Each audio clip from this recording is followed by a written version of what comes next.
haven't labored. So we had a good practice today.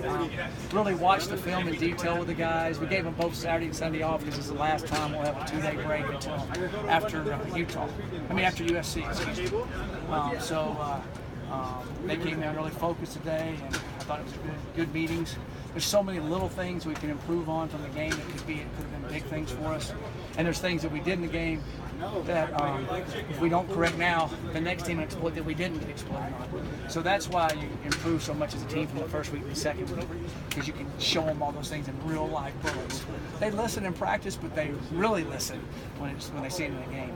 So when you're watching that film and you're watching offensively, the things that you guys didn't do the last 43 minutes, what kind of things did you see? Well, we moved the ball well, and then we just made some small mistakes down there. We either missed a block, didn't call it out correctly, didn't sit in the pocket and throw it to the right guy, dropped the ball, that type of thing was some of the things that we did. And when they watch it on film, they're like, "Oh, you gotta be kidding me!" And so they'll learn from that. And a lot of times that happens in the first game. Sometimes when you play a first game against another team that's played their first game, those things don't magnify as much as they do later in the season, and because they're still rough around the edges. I thought Colorado State was not as rough around the edges as we were in that game, and so we will make a difference. We'll keep going.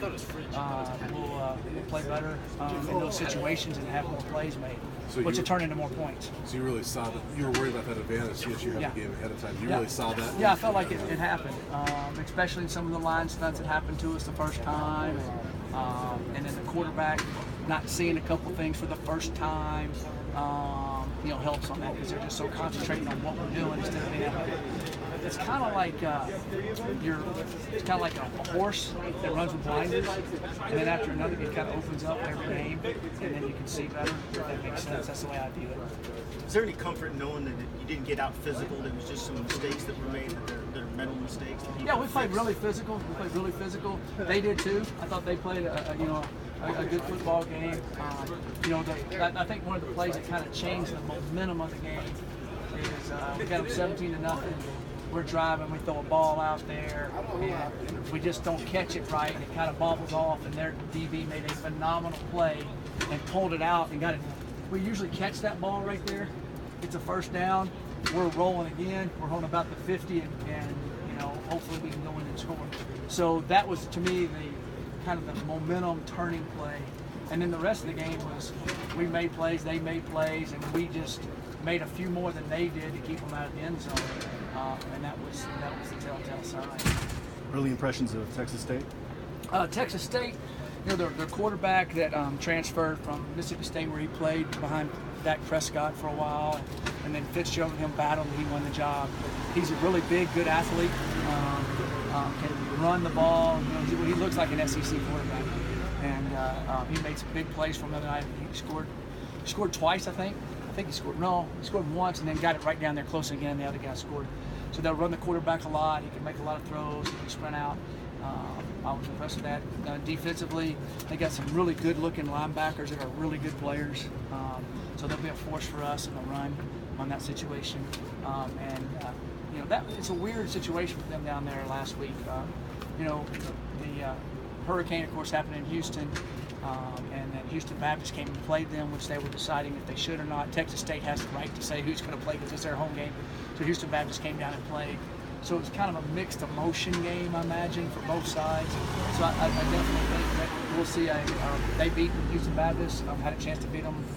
They played well, and then so I think we'll see an even better team, of course, this week. And this is Coach Withers' second year there. He did a great job building James Madison to what you see now, and so he does a heck of a job. So they've got a good football team. He can do a lot of different things against us. But I was really impressed with the linebackers, and I was impressed with the quarterback and how he was able to handle the game, make throws. First play of the game, that was a 50-yard bomb, right on the money. Made a couple of runs, so we're going to have to be really understanding where he is.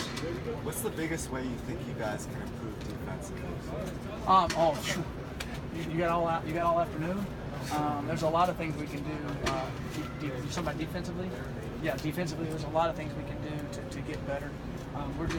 You know, a couple of the bubbles, we weren't tight enough, and the bubble turns into a 10-yard play. You can't have that. We didn't play those quite right. You know, they hit us on a run there where we're 2 runs they hit on us. If we just do what we're supposed to, go under the block instead of outside the block, it's a no-brainer. You know, so things like that. That's what I always everybody goes, well, how do you stop the run? It's the run fits. We did well most of the night. A couple of times we didn't. If the kids see that and understand that, you can play well against the run. Do you guys have any of your suspended players back this week? I do not know the answer to that yet. I do not know the answer to that yet. I'm told on one of those for sure. I'll be told. With Steven specifically, I mean, you talked about rougher on the edges and things to get better on, but his first game really is the lead guy. Just can you evaluate? Well, you know, he was 21 to 29. You know, there was a few things where a couple times he got out of the pocket and made some great plays, and a couple times he should have stayed in the pocket. And he's just got to learn that and feel that, and understand where we are on the field a couple times. If he understood where we were on the field, he really just run up in there and get back to the line of scrimmage, and now we're still in field goal range. Those are things that you got to kind of learn. You don't want to take away the athleticism and the playmaking ability, so you got to be careful on how you coach that, because you don't want to take away a guy's stinger and his abilities. Like, you know, if you have a great three-point shooter, you don't want to don't ever shoot. You know, you still got to let him do what he does. But there's times he knows, I can't take that three-pointer. I got to hold it. I got to pull it out. So he'll learn that as he goes. Coach, UCLA had the biggest comeback in college football in the past decade yesterday. Yeah, that was something else. Yeah, I was really proud of him, really happy for him. That was a heck of a comeback. I didn't see them until the last 4 minutes because I was working on Texas State, and somebody came in and said, hey, you got to see this. So we sat in there as a staff late last night, and then we had to go back to work. And what we did is we took out our timesheet, how to manage a game at the end of the game, and just went through it. We talked through it. Okay, how would we handle this situation? How would we handle this situation? And then watched it unfold. That was an amazing finish. I'm happy for Jim Moore and UCLA's growth in the Pac-12. That was pretty cool. It really was. Going off that, what do you think differentiates this Josh Rosen from the Rosen you saw in 2015 and also other quarterbacks you faced in the past? Well, I mean, he just had a great comeback. You know, he made some excellent plays. He's got good receivers, I just, you know, he's a good player. He can make. I've seen him make those plays over and over. He just had a chance to make them play. You know, there in a sequence, which was pretty amazing. And you know, blocking that field goal was huge for him.